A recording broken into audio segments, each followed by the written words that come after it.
What's up everybody, how's it going, and welcome to the Mina channel. Today's a different video here. Instead of doing a Persona video, we're gonna be talking about a special game. I think that this is one of the instances where I pick up a game without knowing very little about it. It's really uncommon for me to do something like that, but recently I started trying to get into the Nier series. I started playing Nier Automata, which I'm not even close to finishing this game. I think I only played like 2 or 3 hours for that game, but I saw the trailer or saw a commercial for Nier Replicant, which is obviously the game where I'll be talking about today. And shout out to Devil May Pie, because he did a really good video kind of explaining what a Nier Replicant is, because I didn't know about anything at all. I just like, I don't know anything about the series, I don't know anything about the games. I did my first shot at playing them on PC. If you know anything about Nier Automata on PC, you know that it plays like absolute crap. The frame rate is terrible, and it's just very badly optimized on the PC. So I was like, I'm definitely not picking up the game on PC. So I pick up the game on PS4. I just been playing it for about, I would say about 5-6 hours at this point. So I'm not very far into the game, but I definitely can tell you my first impressions video, which is what this is today, and telling you whether I feel like this is a good game for you, or whether I will recommend it to anybody that's kind of interested into playing the Nier games, just whether it's this one or the other ones. Let's go ahead and jump right into it. So what is Nier, and or particularly what is Nier Replicant? So Nier Replicant is, I guess, what would you call something in between a remaster and a remake. I don't believe this is fully a remake, because it does look like it doesn't look as good as Nier Automata in some aspects, but you can definitely see that they really went the extra mile as far as like working the story and the game and everything like that into this one. So it actually does look fairly good. So Nier Replicant is, I guess, what we say, kind of like a prequel if you look at Nier Automata. So it's just really hard to really explain without kind of like being spoiled, and I unfortunately was spoiled because I was trying to find down and figure out how or what Nier Replicant was, how did that make sense into like a timeline story and everything. Unfortunately, all of that requires to kind of be able to know story wise. So you can play Nier Replicant without playing Nier Automata. You don't have to know anything about it. You can definitely pick up the other, and sure, there may be some nods that you may miss out from the previous game, but you're not gonna be completely lost. The game does a pretty good job as part of like establishing the story and the characters and everything. So main protagonist, who I named Kuro after myself, he is with his sister, who is really sick, and basically the main protagonist's job is trying to save his sister. She's really sick. She has this disease that kind of takes over their body until they die, and they become this kind of creatures. So they're like shades, what they call them, kind of like these shadow looking creatures with yellow aspects to them, and he's just trying to save his sister. It's just a really heart-wrenching story. From the hours that I played so far, they do a pretty good job as kind of like getting you invested in the characters and the story. There's a lot of good elements as far as like introducing new characters and what they are, and every character obviously has their own like background and their own little story as far as what's going on and everything. And obviously there are some pretty strong motivations as far as like what drives everybody into what they're trying to do now. And obviously this game really got me interested in seeing what's going on with everybody, because they do a pretty good job as far as like fleshing out the characters, and just kind of seeing that from a different perspective as far as like your sister and yourself. There's also other characters that join your party or your adventures or your story really, and kind of just watching that unfold. Overall, it's just really interesting. I really didn't think I was gonna really enjoy or be captivated, because honestly, the first time that I played Nier Automata, besides the issues with the frame rate and everything, I really wasn't being really captivated or grabbed into the story or anything like that. But this game really does the extra mile as far as like giving you that emotional impact, and that kind of like introducing the characters and making you really care for them and everything. and they really do a pretty good job as far as like developing what's going on in the story and characters. So overall, so far, I'm really enjoying the story and the characters. I'm rooting for the main character to save his sister and do what he's trying to do. But it's also just again really interesting character. Everybody that you meet along the way, and a lot of the side quests. So some of the side quests that you take are very interesting, and they do kind of make an effort into kind of applying some aspect of the story and everything, which is good. Fleshing out the world, fleshing out what the lore of the game is and everything. And there's a lot of lore. There's a lot of kind of like finding out what's going on in the world, what kind of world they live in and everything, and that's probably all really good. I think they do a really good job as far as like showcasing that. So let's go ahead and talk about, I feel like it's one of the biggest selling points besides the actual story and the fleshing out of the characters and everything like that.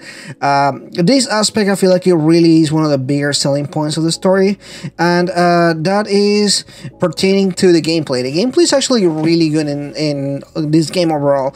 I was expecting it to be good because I did, although I did have again some issues with Automata, I did really enjoy the gameplay, and I was expecting something good in this game. However, I did hear that this game was not being worked on by the developer that worked on the game, on the previous game, which they do really good work. The same people that worked on Chain, what is that? I've missed the name now. I don't remember what the name of the game is. It's the Chain game. I forgot the name of it right now. I don't have it at the top of my head. I'm sorry. But it's the Nintendo game that they did. And Platinum just makes a lot of games. They worked on games like Bayonetta, and so they do really specific kind of work when it comes to the gameplay and everything. So I was on the skeptical side, like, can they really match the gameplay and the style of Platinum without Platinum being present? Although they did have some, I guess, some people that kind of helped a little bit from the Platinum side, but it wasn't like the whole team or a team really working on it. It was just kind of them kind of like guiding them into like the direction they were trying to do and everything. And this game actually came out to be something like a Final Fantasy 15 meets Kingdom Hearts. It really does feel really Kingdom Heartsy, like really floaty, and in some aspects it is much like very slicker in it's very quick paced. You do have the abilities from the previous game, which is kind of like the shooting. Instead of having a robot shooting like in Automata, you have a book that is shooting these orbs, but you can actually change them to different things. Like you can summon an arm to attack with, or these missile looking things that he throws as well, like these crystal things. So there's like all these different variations that you can use, and the story just, or the gameplay really just revolves around like unlocking more abilities for the books to kind of complement that, and at the same time you're kind of uncovering the story and everything, which is kind of, it's good that they tied a emphasis on what's going on in the story with actual gameplay elements that kind of, yeah, you explore more of the story and you start unlocking more parts of the gameplay and everything, which is really fun because the gameplay itself is actually really engaging, really fun. It does make it feel like Platinum, but with a lot of different aspects that are not Platinum based, but it's still really rewarding and still really fun. I honestly do feel like the gameplay is one of the best, bigger selling aspects of this game. And if you're really into Platinum games, like again like Bayonetta or the Chain game, which I still don't remember the name of it, then you should definitely check this game because it's a really good game. You're gonna definitely enjoy it. It's not challenging so far. It hasn't been super challenging, although in the wild you do find some higher level monster that are like way higher than you that can kill you in a punch, but that's still yet doable for you to actually be able to kill them and everything, which is honestly it's just a fun mechanic, I guess. Like if you want to explore the wild, there's nothing really stopping you story wise. Well, some aspects they do stop you from going that farther at a certain point, but you can definitely just explore and kind of enjoy the environment and see what's out there. Some really strong enemies that you discover, or some really weaker enemy and everything. So in that aspect, you can really take the handle and kind of just enjoy the aspect. It does have some kind of,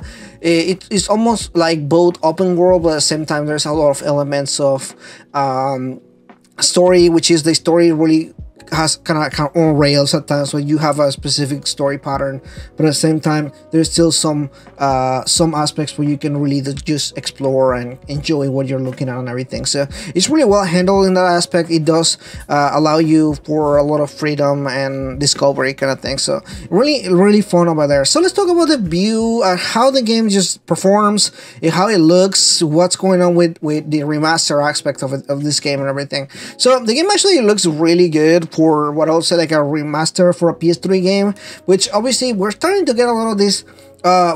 We're used to seeing PlayStation 1 and PlayStation 2 remasters, and we have certainly seen a lot of ports from PlayStation 3 games, but we haven't seen a lot of remaster from PlayStation 3 games. We're actually starting to get that generation of, oh, a lot of these games are actually 10-15 years old, and now they can kind of like starting to get a proper remake or a remaster to a lot of the mechanics and everything. This game definitely does have some really good looking parts. It does look sleek at times. It does look, the characters, I don't know if they rework completely the character models and everything, but looking at the trailer from the original game and everything, it does look like they improve a lot of these aspects. However, the environmental aspects is actually not as good looking as I really hoped. There's a lot of really ugly textures here and there, especially when you're in the wild and you look at the grass or the ground.